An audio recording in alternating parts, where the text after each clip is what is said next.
मैंने आज आप लोगों को ये चीज़ करवानी है। इसको देख लें इसमें हो क्या रहा है। ये आपकी सोशल मीडिया पोस्ट हैं उसके अंदर ये चीज़ यूज़ होती है। इसमें अगर आप देखो तो आपका जो टेक्स्ट है वो आपके इमेज के साथ मर्ज हो रहा है। ठीक है, लाइक इमेज पीछे चला गया है, टेक्स्ट आगे आ गया, टेक्स्ट पीछे चला गया, इमेज आगे आ गया, तो एक फ़ील आ रही है कि टेक्स्ट और इमेज का आपस में कोई रिलेशन है। तो ये चीज़ बहुत ज़्यादा यूज़ होती है। इसे टेक्स्ट मास्किंग भी कहा जाता है, या अगर और आसान अल्फाज में कहें तो टेक्स्ट बिहाइंड इमेज भी कहते हैं, टेक्स्ट बिहाइंड ऑब्जेक्ट भी कहते हैं। तो इसी चीज़ को थोड़ा सा हम देखेंगे किस तरह बनती है। इसको फ़ोटोशॉप में ही करेंगे और ये जो ओवरऑल चीज़ क्रिएट हुई हुई है ये मैं आज आपको बनवा दूंगा। ठीक है, ओके, सो स्टार्ट करते हैं।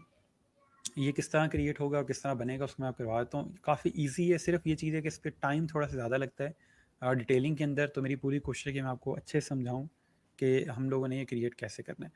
तो सबसे पहले आपने जो इमेज अपना बैकग्राउंड पे ये जो फॉरेस्ट मैंने यूज़ किया हुआ है अनस्प्लैश से लेके ये लेना है। जो भी आप इमेज लोगे हाई क्वालिटी में होना चाहिए ताकि उसके पिक्सल्स पे काम करना आसान हो। ठीक है, सिंपल ड्रैग एंड ड्रॉप करेंगे फोटोशॉप के अंदर, इस तरह से आपका इमेज ठीक हो गया। ये चीज़ आपको इतनी आती है कि किस तरह करते हैं। उसके बाद आपने सिंपल यहाँ पे अपना टेक्स्ट ऐड कर देना। जो टेक्स्ट आप ऐड करना चाह रहे हैं इस पर क्लिक करके टेक्स्ट के बटन पे क्लिक किया, यहाँ पे क्लिक करेंगे और जो भी टेक्स्ट आपने लिखना है वो लिखा और सिलेक्शन टूल से उसको बड़ा कर लेंगे।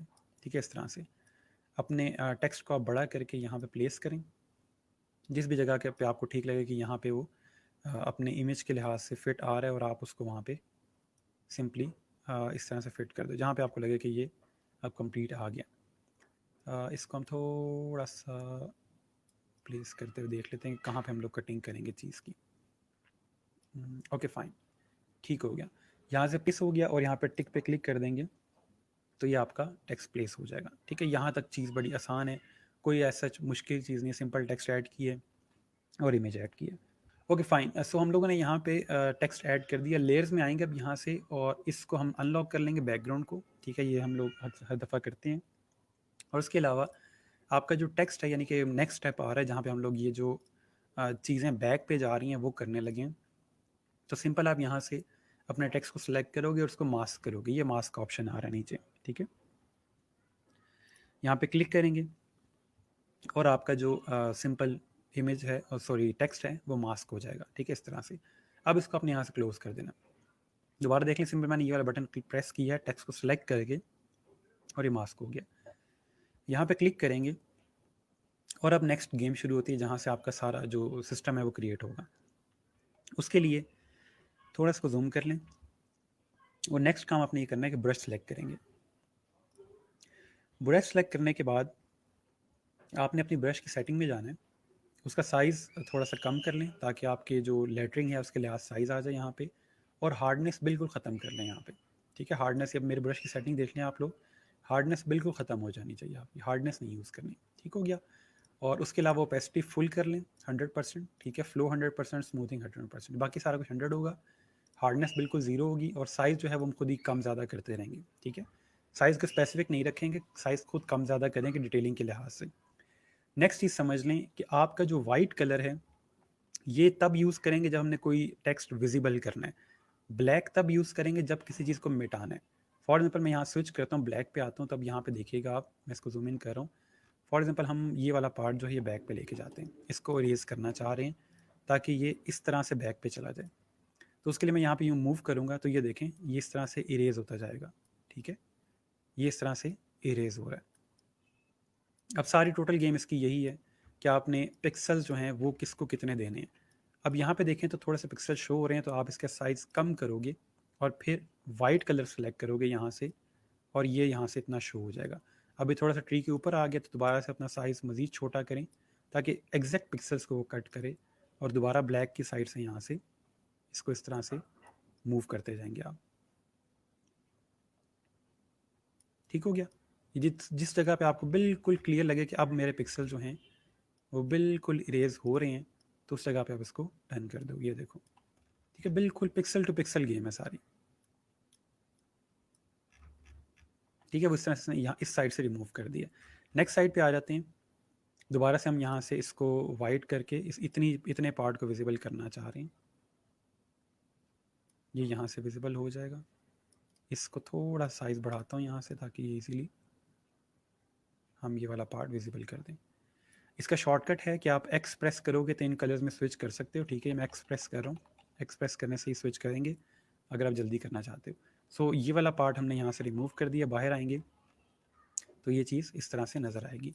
अब इसके अंदर देखेंगे तो यहाँ पे शेडो है, वो शेडो मैं बाद में ऐड करवाता हूँ आपको। ठीक है, लेकिन फ़िलहाल हम जस्ट इसमें से कटिंग करेंगे कौन कौन सा पार्ट कट करना है। उसके अलावा इस एक्स को हम लोग इस ट्री के बैक पे लेके जा सकते हैं। सो सिंपल यहाँ से ब्लैक कलर लेंगे और इस तरह से मूव करेंगे तो ये देखें यहाँ से ये कट होता जाएगा। मैं अपना साइज़ थोड़ा सा बढ़ा लेता हूँ ताकि ये जल्दी से मूव हो जाए इस तरह से। ठीक हो गया, उसके बैक पे चला गया, लेकिन स्टिल यहाँ पे थोड़ी सी ओपेसिटी नज़र आ रही है तो मैं साइज़ छोटा करके और एक्स प्रेस करूँगा ताकि यहाँ से वाइट आ जाए, क्योंकि वाइट शो करता है टेक्स्ट को। तो ये यहाँ से इस तरह से नज़र आ जाएगा और ये एक्स आपका उसके बैक पे चला गया। ठीक है, शेडो ऐड करने में मैं एंड में आपको ऐड करवा दूंगा। उसके बाद हम और देख लेते हैं और किसको बैक पे ले जा सकते हैं हम यहाँ पे, क्योंकि लीव्स जो आ रहे हैं बीच में उसकी वजह चीज़ थोड़ी सी यहाँ पे क्लियर नहीं होगी। इसको ट्राई करते हैं अगर हम पी को बैक पे लेके जा सकें। इसको यहाँ से कट करते हैं, ये कट हो गया इधर से इस तरह से, और साइज़ दोबारा राइट क्लिक करके आप इंक्रीज कर सकते हैं।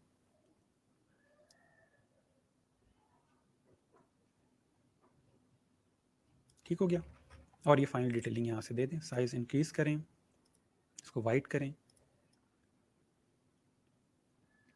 एक्सप्रेस करके वापस इसके अंदर। इसी काम के और भी मेथड्स हैं, लेकिन मेरे नज़दीक जो मुझे मेथड समझ आया वो सबसे आसान यही वाला लगा मुझे आज तक, और मैं यही यूज़ करता हूँ क्योंकि इसमें डिटेलिंग बहुत ज़्यादा है उसके लिहाज से। आप बहुत क्लियर इसके अंदर प्ले कर सकते हैं pixel to pixel.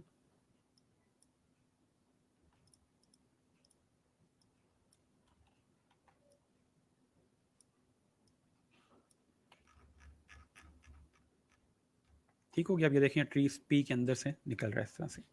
Okay, mask को ये लगता है कि जो वाइट चीज़ है वो मैंने शो करनी है और ब्लैक जो है उसको मैंने डिलीट करना है। ठीक है, मास्किंग सिंपल फोटोशॉप में काम इस तरह करती है। ठीक है जी, तो इस तरह हम लोग यहाँ से टेक्स्ट को रिमूव कर रहे हैं और ऐड कर रहे हैं। इसके अंदर अगर आप कहेंगे तो ई को भी मैं पूरा रिमूव कर दूंगा इस तरह से, लेकिन मुझे ये लग रहा है कि ये बहुत ओवर डू हो गया कि ई को बैक पे नहीं जाना चाहिए। ई स्टिल अच्छा लग रहा है, लेकिन अगर आप कहते हैं तो हम ये नीचे वाला जो पार्ट है ई का, इसको रिमूव कर लेते हैं। मैं यहाँ से एक्सप्रेस करता हूँ और इसको यहाँ से इतना हम कट कर लेते हैं और दोबारा साइज़ इंक्रीज़ करके और ये वाला पार्ट भी रिमूव कर लेते हैं।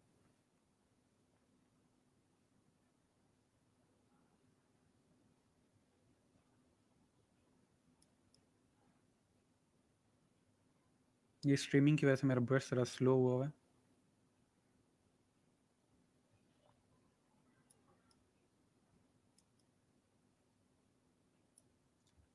ओके फाइन, इधर से इस साइड से देख लें। ब्रश छोटा करते हैं और ये वाला पार्ट यहाँ से रिमूव करते हैं।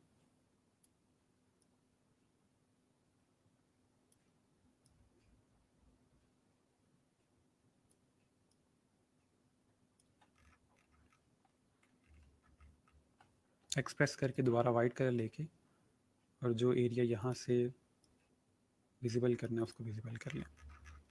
ठीक है, तो इस तरह से आपका जो ई है वो इसकी बैक पे चला जाएगा।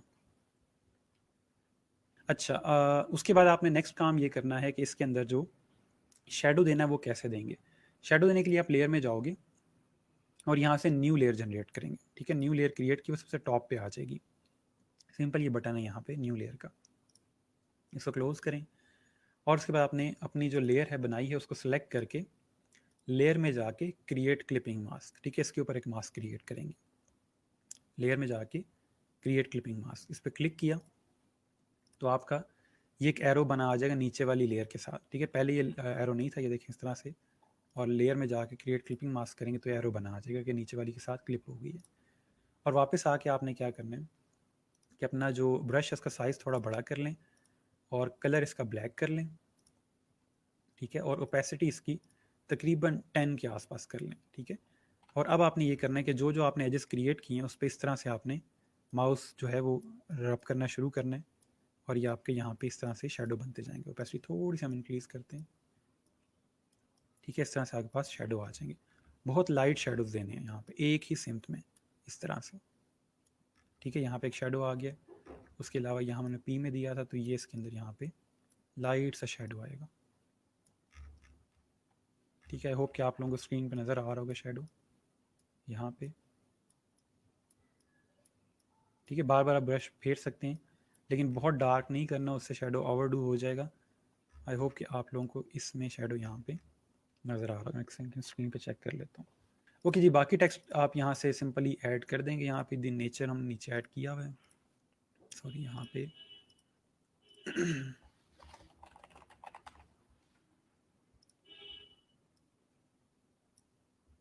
हमने टेक्स्ट ही नहीं ऐड किया, एक सेकेंड।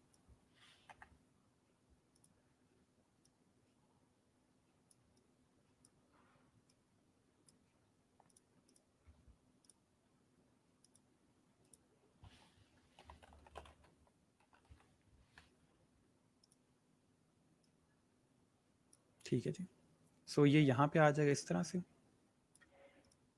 ठीक हो गया। और ऊपर आप लोगो ऐड कर लो सिंपल। ये मैंने एक सिंपल यहाँ पे लोगो ऐड कर दिया, हमने कल भी यूज़ किया था,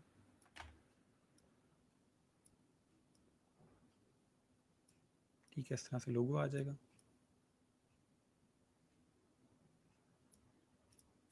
ठीक हो गया। और नीचे आप बाकी वेबसाइट वगैरह उसी तरह ऐसे ऐड कर देंगे, ठीक है जी। इसी मेथड को यूज़ करते हुए आप लोग इस तरह की चीज़ भी क्रिएट कर सकते हो, ठीक है। ये देखिएगा, जो आपके पास सोशल मीडिया की प्रोफाइल की पिक्चर्स होती हैं वो इस तरह की बन सकती हैं कि अपने लोगों को आप इस तरह से किसी इमेज के साथ मर्ज कर सकते हैं। मेथड सेम यही यूज़ होगा, इसी मेथड के साथ आप ये चीज़ क्रिएट करोगे। यहाँ पे आइडिया दे देता हूँ,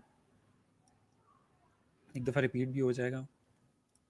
सिंपल अपने इमेज को इस तरह से आप प्लेस करते हो, ठीक है। इसको जैसे भी एडजस्ट करना है आपने एडजस्ट किया, ठीक है। मैं जल्दी से करूँगा, ज़्यादा डिटेल में हम नहीं जाएंगे। इसको यहाँ से ओके करें, और सेम उसी मेथड की तरह इसको यहाँ से अनलॉक और ये मास्क, और सेम उसी तरह से ब्रश की सेटिंग अपनी करेंगे फुल ओपेसिटी के साथ। और जो चीज़ आपने रिमूव करनी है, ठीक है, वो इस तरह से रिमूव करते जाएंगे। यहाँ से ब्लैक करें, ठीक है, ये यहाँ से रिमूव हो जाएगा।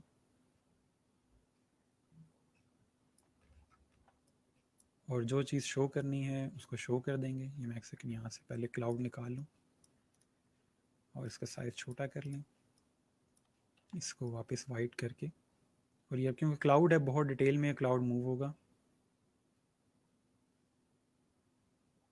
ठीक हो गया। और ये यहाँ से बिल्कुल पहले आउटलाइन क्रिएट कर लें, फिर बाकी अंदर वाला फिल कर लेंगे,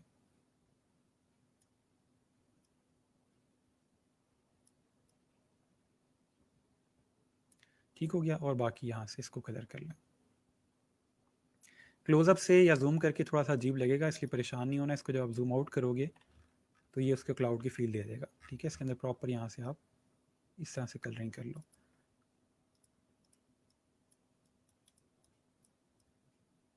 ठीक हो गया। ये इस तरह से आपके पास क्लाउड आ जाएगा।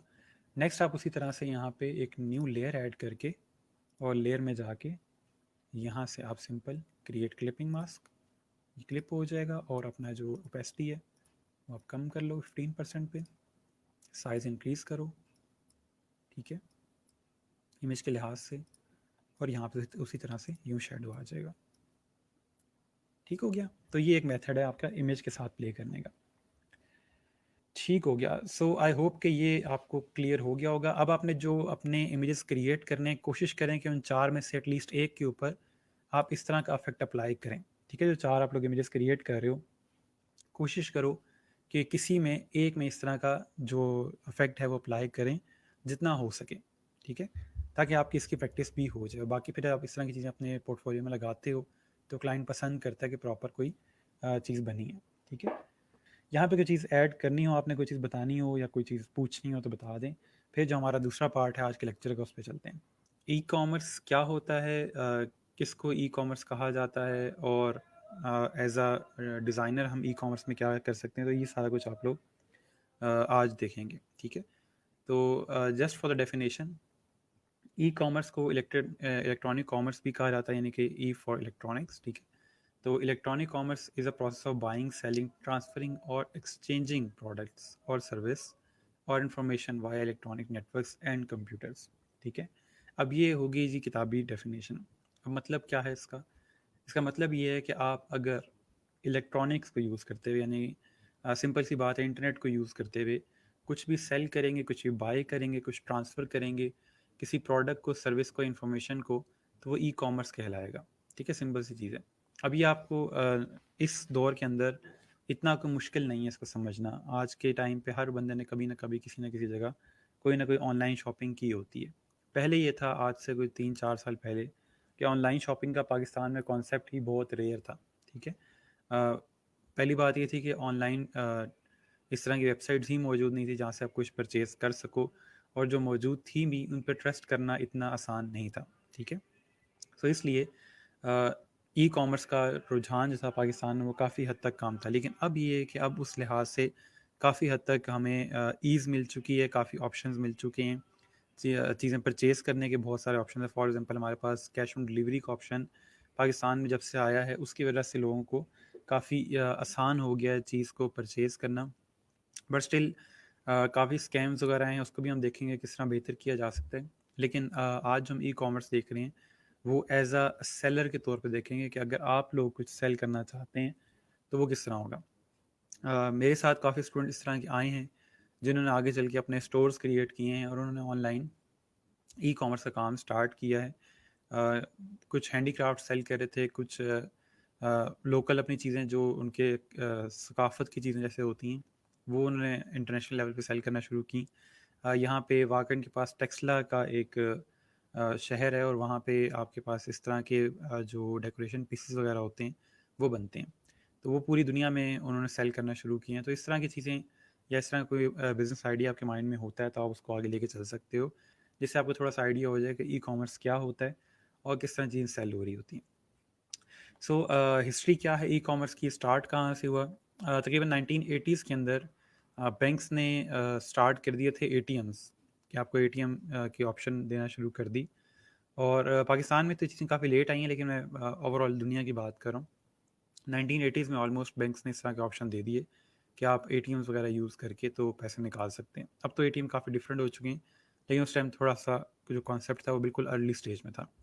फिर करते करते इंटरनेट आया। इंटरनेट के आने के बाद आपको ऑनलाइन रिजर्वेशन के ऑप्शंस मिल गए कि आप ऑनलाइन रिजर्वेशन करवा सकते हैं ट्रेन की या एयरलाइन की। सो वो एक चीज़ थी कि आप ऑनलाइन चीज़ परचेज़ कर रहे हो। उसके बाद ईबे वगैरह के कॉन्सेप्ट आए, उन्होंने ऑनलाइन चीज़ें सेल करने का कॉन्सेप्ट दिया। अमेज़न आ गया, तो वहाँ से फिर ये जो तकरीबन 2000 के अंदर ये ई कॉमर्स की जो टर्म थी वो स्टार्ट हुई।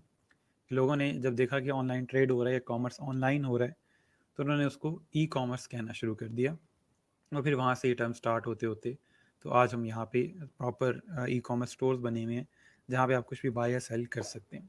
तो ये एक छोटी सी हिस्ट्री है इसकी। लेकिन मेन चीज़ ये है कि पाकिस्तान में अभी चीज़ें काफ़ी स्लो हैं। अगर आप कंपेयर करें बाहर की दुनिया से, जहाँ पे अमेज़न और ईबे वगैरह जैसी फैसिलिटीज़ हैं, वहाँ पे चीज़ें काफ़ी डिफरेंट हैं। लेट्स से जैसे यहाँ पे दराज है, सेम उसी तरह से वहाँ पे अमेज़न का एक कॉन्सेप्ट है, लेकिन अमेज़न पे वैरायटी बहुत ज़्यादा है और बहुत बड़े-बड़े वहाँ पे सेलर्स बैठे हुए हैं और उनका वर्किंग मेथड जो है वो भी काफ़ी डिफरेंट है। यहाँ पे हमारे पास जैसे टीसीएस वगैरह के ऑप्शंस हैं, लेपर्ड वगैरह के ऑप्शन है कि आपको वो डिलीवरी दे रहे होते हैं। वहाँ पे उन्होंने एक समझ लें फ्रीलांस डिलीवरी का ऑप्शन दिया हुआ है कि आप खुद जाके अमेज़न में रजिस्टर होते हो कि मैं डिलीवरीज़ दूँगा और आप मुझे पे करें। तो वो हर डिलीवरी के लिहाज से आपको पे करते हैं, तो उससे मज़ीद जॉब्स क्रिएट होती हैं। तो इस तरह काफ़ी चीज़ें मौजूद हैं। इसके अलावा अब उन्होंने ड्रोन से हेल्प लेना शुरू कर दिया है कि वो ड्रोन से आपकी डिलीवरीज़ देना स्टार्ट की उन्होंने कुछ इलाकों में। तो आप खुद सोचें पाकिस्तान अभी कितना पीछे है इस लिहाज से कि हम नहीं ट्रस्ट कर सकते कि हम ड्रोन से किसी के घर डिलीवरी देंगे। उन्होंने ड्रोन भी रख लेना, उन्होंने डिलीवरी भी रख लेनी है। तो ये कुछ चीज़ें हैं जहाँ पे अभी हम लोग लैग कर रहे हैं, लेकिन स्टिल पहले से काफ़ी बेहतर हैं चीज़ें। ई कॉमर्स पे लोगों का ट्रस्ट बिल्ड होना शुरू हो गया है। लेकिन बात वही है कि जिस जिस तरह से ई कॉमर्स बढ़ रही है उसी तरह से स्कैम भी बढ़ते जा रहे हैं। ठीक है, और मेन चीज़ ये है कि हम किस तरह से स्कैम से बच सकते हैं, क्या उसके मेथड्स हैं। वो भी डबल एंडेड चीज़ है, उसको भी हम देखेंगे, ठीक है। ओके, उसके बाद कुछ डिफरेंट टाइप्स हैं ई कॉमर्स की, जैसे फॉर एग्जांपल आपका बिजनेस टू बिजनेस है, ठीक है, दो बिजनेस आपस में कोई चीज़ सेल कर रहे हैं, लाइक नॉर्मल यूज़र के लिए वो चीज़ें नहीं हैं, वो कोई ऑनलाइन सर्विसेज है, फॉर एग्जांपल होस्टिंग की सर्विस है, वेबसाइट स्पेस की सर्वर वगैरह हैं, इस तरह की कोई चीज़ वो परचेज या सेल कर रहे हैं आपस में, तो वो बी टू बी कहलाता है। आपने शायद टर्म्स कहीं देखी भी हों, बिजनेस टू बिजनेस या बी टू बी, ठीक है। इसके अलावा बिजनेस टू कंज्यूमर का एक ऑप्शन होता है कि कोई बिजनेस जो है वो कंज्यूमर को कुछ सेल कर रहे हैं, जैसे फॉर एग्जांपल आपके पास दराज वगैरह है, नॉर्मल कंज्यूमर जो है वो चीज़ें परचेज कर रहा है, आप ऑनलाइन कोई भी चीज़ मंगवाते हो, तो वो सिंपल जो है वो बिजनेस टू कंज्यूमर है, ठीक है। इसके अलावा बिजनेस टू गवर्नमेंट है कि फॉर एग्जांपल कोई बिजनेस है वो गवर्नमेंट को कोई फैसिलिटी दे रहा है, सेम वही चीज़ आ जाती है कि आपकी गवर्नमेंट अगर फॉर एग्जांपल कोई ऑनलाइन वेबसाइट वगैरह है उसके लिए सर्वर स्पेस परचेज करिए, और बहुत सारे सिक्योरिटी के रेलिवेंट कोई चीज़ है, साइबर सिक्योरिटी उनको चाहिए, तो उसमें आगे बिजनेस टू गवर्नमेंट की ऑप्शन आ जाती है, ठीक है, कि जो बिजनेस है वो गवर्नमेंट को कोई ना कोई फैसिलिटी दे रहे हैं। उसके बाद कंज्यूमर टू कंज्यूमर है, इसकी कोई एग्जांपल है आपके माइंड में कि कंज्यूमर्स आपस में कोई ऑनलाइन बिजनेस कर रहे हैं, कोई चीज़ आती है इसको देख के माइंड में कि कंज्यूमर टू कंज्यूमर में क्या चीज़ आएगी, कि दो कंज्यूमर जो हैं यानी कि दो यूज़र जो हैं नॉर्मल यूज़र्स, वो आपस में बिजनेस कर रहे हैं, कहाँ पे ऐसा हो रहा है। उसके अलावा आप इसकी एग्जांपल लिखें, बाकी हम आगे चलते हैं। नेक्स्ट हमारे पास गवर्नमेंट टू कंज्यूमर है, गवर्नमेंट कंज्यूमर्स को कोई फैसिलिटी दे रही है, कोई चीज़ सेल हो रही है इस तरह की जो कि आप लोग परचेज कर रहे हो गवर्नमेंट के थ्रू, ठीक है। इस तरह की डिफरेंट गवर्नमेंट्स हैं पाकिस्तान में, ऐसा कोई स्पेसिफिक चीज़ नहीं है जो गवर्नमेंट हमें सेल कर रही हो, लेकिन इसके अलावा बाहर के ममालिक में गवर्नमेंट ने ऑनलाइन ऑप्शंस रखी हुई हैं कि आप चीज़ें परचेज कर सकते हो उनसे, ठीक है। यस एग्जैक्टली, OLX जो है आपके पास कंज्यूमर टू कंज्यूमर में आता है। इसके अलावा गवर्नमेंट टू बिजनेस है कि गवर्नमेंट ने बिजनेस के लिए कोई चीज़ लेके आई है, फॉर एग्जांपल गवर्नमेंट ने कोई इस तरह के टैक्स फ्री चीज़ें रखी हुई हैं, या ऑनलाइन वर्किंग स्पेसेस हैं, ऑनलाइन कोई टूल्स हैं इस तरह के जो एक बिज़नेस यूज़ कर सकता है, तो इस तरह की चीज़ें नॉर्मली यूज़ होती हैं। बिल्कुल एयरबीएनबी भी इसी में आता है कि दो कंज्यूमर जो हैं वो आपस में चीज़ें सेल और परचेज कर रहे हैं, ठीक हो गया। अच्छा, ये नॉर्मल जो है आपके पास बिज़नेस मॉडल्स आते हैं जिनके अंदर आपके पास ई कॉमर्स में चीज़ें फिट होती हैं, यानी कि business to business, business to government, और गवर्नमेंट टू बिज़नेस, ये सारा कुछ उसके अंदर आता है। इसके अलावा मेन जो चीज़ है वो प्रोसेस है कि आपका ई कॉमर्स का प्रोसेस क्या होता है, कि एक चीज़ आप परचेज़ कैसे करते हो ऑनलाइन।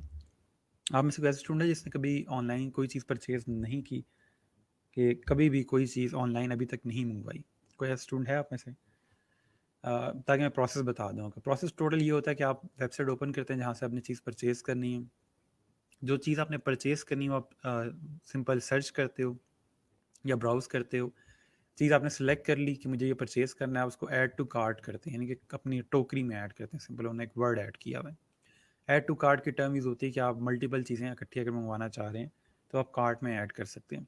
आप उसको सिंपल अपनी कार्ट में ऐड करते हैं, ऑनलाइन एक वर्चुअल आपकी कार्ट होती है वो। आप उसमें चीज़ें ऐड करते जाते हैं जो आपने परचेज़ करनी है। एक दफ़ा आपने फाइनल कर लिया कि मुझे ये चीज़ें चाहिए, कोई रिमूव करनी है, कोई ऐड करनी है, वो सारी वहाँ पे हो जाती हैं। कर ली एक दफ़ा ऐड, उसके बाद आपके पास चेकआउट का ऑप्शन आ रहा है कि अब आप यहाँ से चेकआउट कर सकते हैं। आप उस पे क्लिक करते हो, नीचे आपको टोटल बता रहे होते हैं कि आपने तमाम जो चीज़ें परचेज़ की हैं उसके ऊपर इतना आपका टोटल बनता है, और अपना एड्रेस ऐड करें ताकि यहाँ पे शिपिंग भी दी जा सके। तो वो जब आप ऐड करते हैं एड्रेस, तो आपको बता देते हैं कि शिपिंग फ्री है या उसके अंदर आपको पे करना होगा। उसके बाद आपने जब कर दिया कि ठीक है मैं पे करता हूँ, ये जो मेरे टोटल बन रहा है दैट्स फाइन, आप कंटिन्यू करते हो चेकआउट, और उसके बाद आपसे कुछ ऑप्शंस पूछता है कि आपने पे कैसे करना है। नॉर्मल जो कॉमन ऑप्शंस हैं उसके अंदर या तो बैंक ट्रांसफ़र का ऑप्शन होता है, या आप कार्ड के थ्रू पे कर रहे होते हैं, या कैश ऑन डिलीवरी का ऑप्शन होता है कि जब आपके पास पैकेज आएगा तो तब आप पे करेंगे। उसके बाद सिंपल आप उसमें से कोई भी ऑप्शन सेलेक्ट कर लेते हो। जो भी ऑप्शन सेलेक्ट करते हैं उसके बाद आपका ऑर्डर कंफर्म हो जाता है कि ठीक है, आपका जो एड्रेस आपने दिया है इसके ऊपर आपको चीज़ मिल जाएगी, और सिंपल आपको एक ईमेल जनरेट हो जाता है फॉर द कंफर्मेशन कि आपके इस ईमेल के अगेंस्ट आपने कोई चीज़ परचेज़ की है। तो ये एक सिंपल सा प्रोसेस है, बहुत ईज़ी हो चुकी है ये चीज़। हर कंपनी की कोशिश ये है कि इस प्रोसेस को और छोटा किया जाए ताकि चीज़ें जल्दी से जल्दी परचेज़ हों, ठीक है। तो ये एक ओवरऑल मेथड है या एक प्रोसेस है जिसके थ्रू आपका ई कॉमर्स पे आप कोई चीज़ परचेज़ कर रहे होते हो। अब इसी प्रोसेस के अंदर ही कहीं न कहीं कोई स्कैम होता है, कि आपको जो चीज़ दिखाई जा रही है उस तरह की नहीं है, या आपसे पैसे ले लिए गए हैं, आपको चीज़ नहीं भेजी गई। तो ये कुछ चीज़ें हैं जो हमें फेस करनी पड़ रही हैं। इसी के लिए मल्टीपल प्लेटफॉर्म्स क्रिएट किए गए हैं, मल्टीपल मेथड्स हैं जिसके थ्रू आप इन सब स्कैम से बच सकते हैं। अब ये है कि स्कैम काफ़ी हद तक कम हो चुके हैं। अगर आप खुद गलती ना करो तो आपको कोई स्कैम नहीं कर सकता, क्योंकि अगर आप किसी अच्छी जगह से परचेज़ करते हो या उस सेलर से कहते हो कि मुझे वीडियो दिखा दो चीज़ की, या मैं आपको पे तब करूँगा जब कैश ऑन डिलीवरी यानी कि ऑप्शन है उससे पे करूँगा। इस तरह काफ़ी चीज़ें आ चुकी हैं, लेकिन स्टिल काफ़ी लूप होल्स हैं इसके अंदर, काफ़ी इश्यूज़ हैं। उसको मैं ये समझता हूँ कि गवर्नमेंट को इसके अगेंस्ट कोई ना कोई लॉ जनरेट करना चाहिए, क्योंकि अभी एज सच कोई स्पेसिफिक लॉ नहीं है जिसमें इस तरह के स्कैम्स को देखा जाए। खैर, जिन्होंने अभी तक ऑनलाइन चीज़ परचेज़ नहीं की, माइट बी कोई वजह होगी ना परचेज़ करने की, लेकिन एक्सपीरियंस अच्छा है। आपको वैरायटी मिल जाती है चीज़ों की, जो चीज़ें आपके लोकल एरिया में मौजूद नहीं होती, वो आप ऑनलाइन मंगवा सकते हैं। मेरे नज़दीक मैंने वैसे आज तक जब भी कोई चीज़ मंगवाई है अल्हम्दुलिल्लाह वो अच्छी आई है, उसमें कोई इशू नहीं हुआ, तो मुझे ये चीज़ अभी तक फेस नहीं करनी पड़ी। लेकिन गलतियाँ ज़रूर होती हैं कि आपने कोई और चीज़ मंगवाई होती है, उसमें चीज़ कोई और आती है, कोई चीज़ मिसिंग होती है, लेकिन अगर आप उनको मैसेज करें कि आपने जो चीज़ भेजी थी उसमें ये चीज़ नहीं है, तो वो दोबारा फिर वो जो चीज़ मिसिंग होती है उसको शिप कर देते हैं। ठीक है, तो ये चीज़ें हुई हैं, मेरे रिलेटिव्स के साथ हुई हैं कि उन्होंने कोई चीज़ मंगवाई थी और वो नहीं आ सकी, उन्होंने दोबारा वो फिर सेंड की। इसके अलावा कोई शीशे की चीज़ हो तो वो सेंड की उन्होंने, तो वो टूट गई। तो उन्होंने फिर कहा कि हम दोबारा भेज देते हैं। उन्होंने दोबारा प्रॉपर पैकिंग करके भेजी, तो वो दोबारा टूट गई। तो फिर तीसरी दफ़ा मैंने कहा कि आप ये चीज़ ना मँगवाएँ, कुछ और ले लें। तो उन्होंने तीसरी दफ़ा कोई और चीज़ मँगवा ली, यानी कि पैसे वही थे बट 3 चीज़ें उन्होंने उसमें ऑर्डर कर ली, क्योंकि वो जो बिज़नेस था वो अपना नाम ख़राब करना नहीं चाहते थे। तो ये चीज़ें इस तरह की हैं कि उसके अंदर आपके पास सेलर पे डिपेंड कर रहा होता है कि वो अपने बिज़नेस को किस तरह लेके चलता है। ठीक है? उसके बाद एज़ अ सेलर आप लोगों ने अपनी जो एक प्रोसेस है कि अपनी जब आप लोग कोई ई-कॉमर्स की साइट या फ़ेसबुक पेज या इंस्टाग्राम पेज पे आप कोई चीज़ सेल कर रहे हो, तो उसमें बहुत जल्दी नहीं करनी। प्रॉपर मार्केट रिसर्च करें, अपनी प्राइसिंग सेट करें।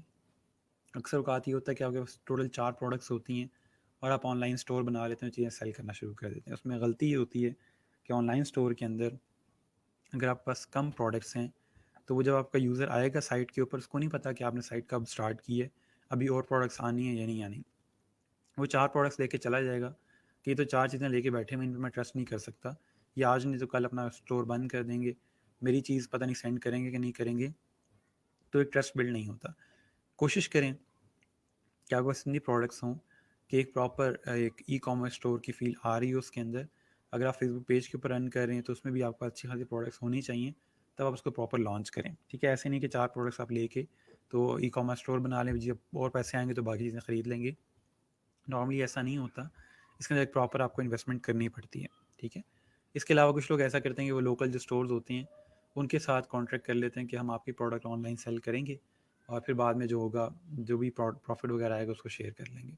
तो इस तरह की चीज़ें नॉर्मली हो रही होती हैं। अच्छा, एक चीज़ आप लोग माइंड में रखें कि जब आप लोगों ने अपना अ, ई-कॉमर्स स्टोर स्टार्ट करना है, तो उसके अंदर कोशिश करें कि आप लोग जल्दबाज़ी ना करें। जितना भी आपके पास अभी प्रोडक्ट्स हैं, कोशिश करें कि इतनी प्रोडक्ट्स हों कि आपका जो ई-कॉमर्स स्टोर है, वो थोड़ा भरा-भरा लगे, खाली ना लगे। ठीक है?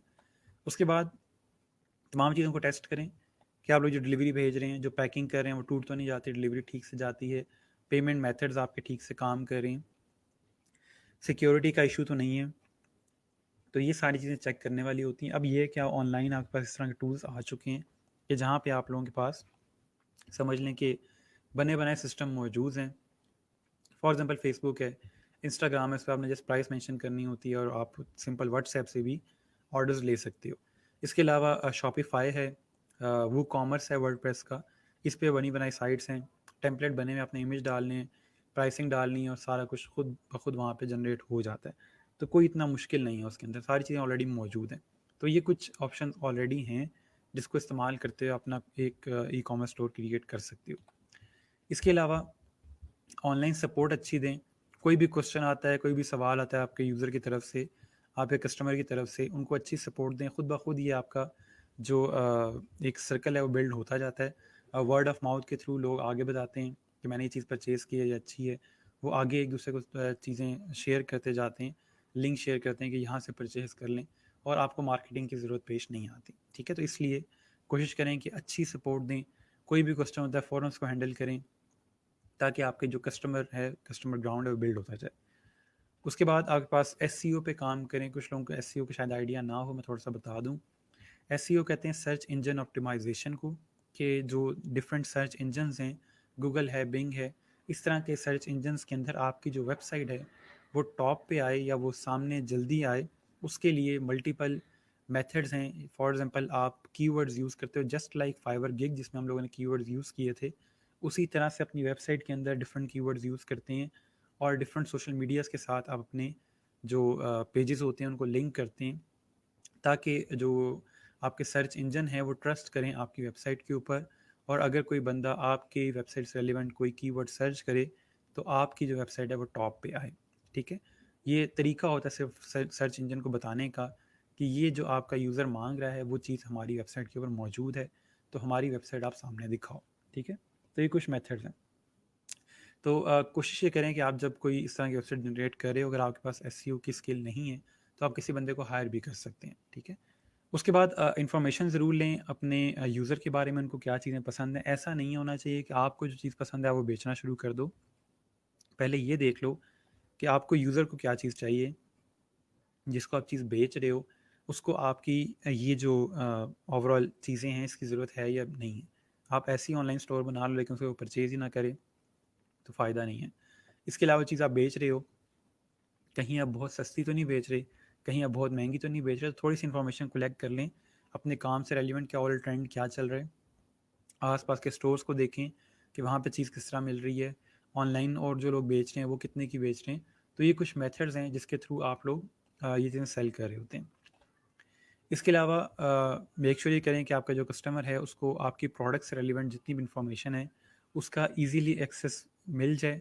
उसको कोई भी माइंड में सवाल ना हो कि इस प्रोडक्ट का साइज़ क्या है, इसमें कलर कौन कौन से हैं, वो कलर एक्चुअल में कैसे लगते हैं।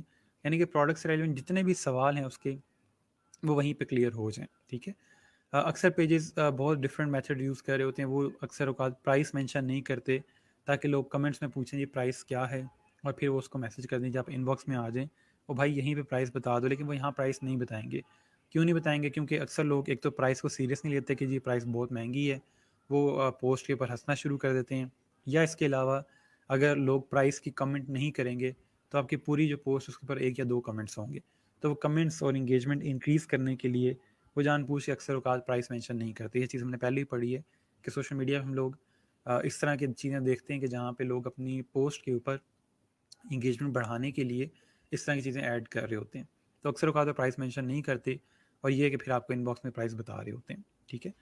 अच्छा, उसके अलावा एक कोई ऐसा ई-कॉमर्स स्टोर देख लें अपनी ही प्रोडक्ट जैसा, जिसको आप एज़ एन इंस्पायरेशन देखें। ठीक है? उस वो जिस तरह से काम कर रहे हैं, आप उन्हीं के मेथड को यूज़ कर सकते हैं। उससे फ़ायदा ये होता है कि आपको कोई भी चीज़ खुद से, यानी कि व्हील जनरेट नहीं करना, आपने व्हील इन्वेंट नहीं करना।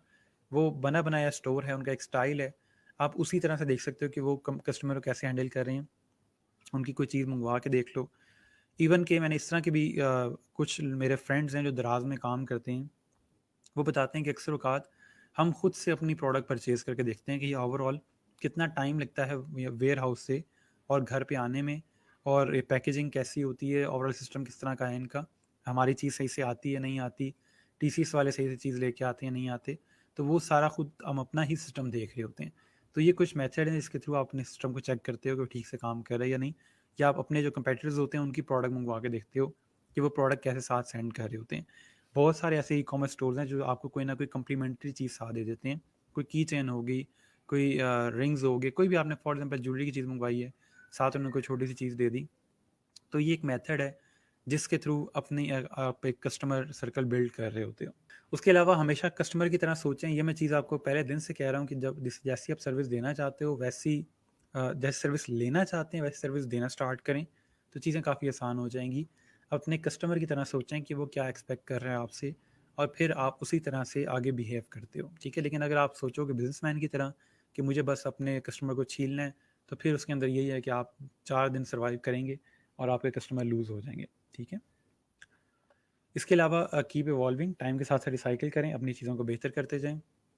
देखें कहाँ पे आप लैग कर रहे हो, किस वजह से आपको प्रोजेक्ट्स नहीं मिल रहे, ऑर्डर नहीं मिल रहे, और उन चीज़ों को साथ-साथ बेहतर करें, ठीक है? ये फाइवर के ऊपर भी यही चीज़ एक तरह से इम्प्लीमेंट होती है और इसी तरह से आपके ई कॉमर्स के स्टोर के ऊपर।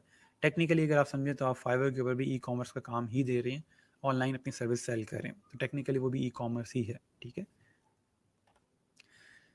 फ़ायदे क्या हैं ई कॉमर्स के, इसको थोड़ा सा देख लें, दोनों साइड से देखेंगे कि सेलर को क्या फ़ायदा है और बायर को क्या फ़ायदा है। बिजनेस को क्या फ़ायदा है, जो लोग ऑनलाइन चीज़ें सेल कर रहे हैं उनको क्या बेनिफिट्स हैं, उनको पहले देख लेते हैं। सबसे पहला फ़ायदा ये कि आप ग्लोबल रीच है आपकी, आप दुनिया में कहीं भी चीज़ सेल कर सकते हो।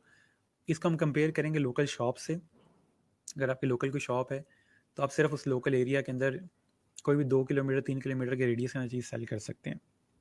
लेकिन अगर आप ऑनलाइन चीज़ सेल करो दुनिया में कहीं भी भेज सकते हैं। कॉस्ट रिड्यूस होती है। आपने अगर ऑनलाइन चीज़ सेल करनी है तो उसके अंदर आपके पास जस्ट वेयर हाउस आपको चाहिए और एक ऑनलाइन सिस्टम चाहिए। लेकिन अगर आपकी लोकल शॉप है उसमें आपको स्टाफ भी चाहिए, शॉप को मेंटेन करना है, सारा दिन उसको ओपन करके रखना है, बिजली का खर्चा अलग से है। तो वो जो आपकी कॉस्ट होती है वो ई कॉमर्स के थ्रू रिड्यूस हो रही होती है। इसके अलावा आप 24 घंटे चीज़ें सेल कर सकते हो। आपको ये मसला नहीं है कि हमने 9 बजे से रात 11 बजे तक शॉप ओपन रखनी है, उसके बाद हम शॉप ओपन नहीं रख सकते। आप चाहें तो 24 घंटे काम करें और आपकी जो वेबसाइट है वो 24 घंटे चल रही होती है। तो टेक्निकली आपकी जो दुकान है वो 24 घंटे ओपन है। तो उस लिहाज से आपकी जो सेल होती है वो काफ़ी इंक्रीज़ हो जाती है। इसके अलावा आपका जो कस्टमर रिलेशन है वो बढ़ जाता है। ई कॉमर्स के थ्रू कस्टमर रिलेशन कैसे बढ़ रहा होता है कि आपके पास हर कस्टमर की इन्फॉर्मेशन आ रही है, आपके पास फ़ोन नंबर या उसका ईमेल एड्रेस आपको मिल रहा है, आपको उसके अलावा उनका जो रेजिडेंस का एड्रेस है वो मिल रहा है कि आपके जो ज़्यादातर ऑर्डर्स हैं वो कहाँ से आ रहे हैं। आप उनके लिए, उस मुल्क के लिए या उस शहर के लिए कोई स्पेसिफिक चीज़ लेके आ सकते हो। तो इस तरह आप काफ़ी बेहतर कर सकते हैं अपने कस्टमर रिलेशंस को। आपको पता चलेगा कौन कौन से कस्टमर हमारे पास हैं, हम उनको अगर कोई और ऑफ़र देना चाहें कि इन्होंने हमसे 10 चीज़ें परचेज़ की हैं, हम इनको और ऑफ़र दे देते हैं। तो इस तरह की जो चीज़ें हैं वो नॉर्मल लोकल शॉप के ऊपर नहीं मिल रही होती, ठीक है। तो इस वजह से बिज़नेस जो हैं वो ई कॉमर्स की तरफ जाते हैं। और दूसरी चीज़, कोविड की वजह से आपने देखा कि जैसे शॉप्स बंद हो गई थी तो तमाम ब्रांड्स ने ऑनलाइन शॉपिंग का ऑप्शन देना शुरू कर दिया था, ठीक है। तो ये एक फ़ायदा है। उसके अलावा बायर को क्या फ़ायदा है, एज अ कंज्यूमर हमें क्या फ़ायदा है ऑनलाइन चीज़ें होने का, ई कॉमर्स का। सबसे पहला हमारे पास वैरायटी बहुत ज़्यादा आ जाती है। आप डिफरेंट चीज़ें एक्सप्लोर कर सकते हो, ब्राउज़ कर सकते हो। जो चीज़ आपको अच्छी लगती है उसको आप सेलेक्ट कर सकते हैं। इसके अलावा चीज़ें सस्ती हैं as compare to local products, जिसमें उन्होंने डिफरेंट रेंट वगैरह की चीज़ें और ये वो सारा कुछ ऐड किया होता है। लेकिन यहाँ पे ऑनलाइन चीज़ें as compare to local products काफ़ी सस्ती मिल जाती हैं आपको। उसके अलावा इंस्टेंट डिलीवरी है, ठीक है। आपको अब इवन के 1 डे डिलीवरी के ऑप्शंस भी मिल रहे हैं कुछ जगह पे। दराज़ ने इस तरह के ऑप्शंस दे दिए हैं आपको कि आपको एक ही दिन में चीज़ मिल जाएगी। और इसके अलावा मेरा जो फेवरेट चीज़ है वो इन्फॉर्मेशन अवेलेबिलिटी है कि आपको हर चीज़ की कंप्लीट इन्फॉर्मेशन मिलती है जो कि शॉप्स पे जाके आप नहीं कर सकते। आप शॉप पे जाओगे, फॉर एग्जाम्पल मोबाइल लेने जा रहे हैं, आप उससे एक मोबाइल देखते हैं, दूसरा देखते हैं, तीसरे की प्राइस पूछते हैं, चौथे के स्पेक्स पूछते हैं, वो आपसे पूछना शुरू कर देता है कि भाई लेना है कि नहीं लेना। लेकिन आप अगर ऑनलाइन कोई चीज़ परचेज़ कर रहे हो तो जितनी मर्ज़ी चीज़ें देखें, जितना मर्ज़ी कंपेयर करें उसको, कोई मसला नहीं है, ठीक है। दुकान पे जाके आपको बार-बार पूछना पड़ता है जी ये कितने का है, वो कितने का है, इसमें ये है या वो नहीं है, इन दोनों में क्या फ़र्क है। तो वो जो चीज़ है वो ऑनलाइन इस तरह का इशू नहीं होता, ठीक है।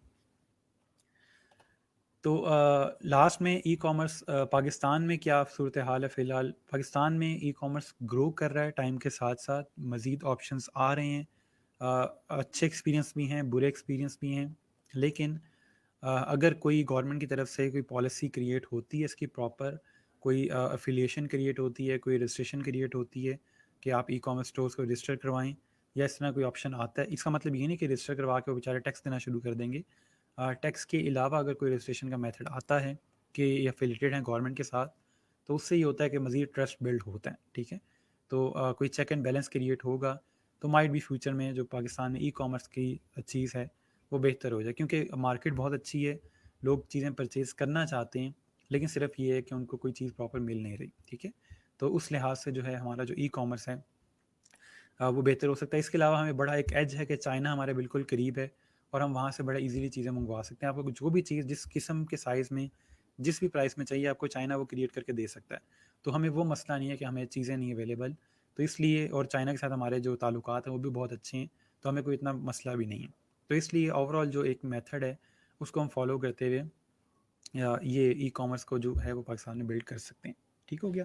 सो आई होप कि इस वीक की चीज़ें समझ आई होंगी और इंशाल्लाह फिर नेक्स्ट वीक इंटरेस्टिंग चीज़ पे जाएंगे, उसका भी काम बहुत ज़्यादा है। सो तब तक के लिए अपना ख्याल रखिएगा, दुआ में याद रखिएगा। अल्लाह हाफिज़।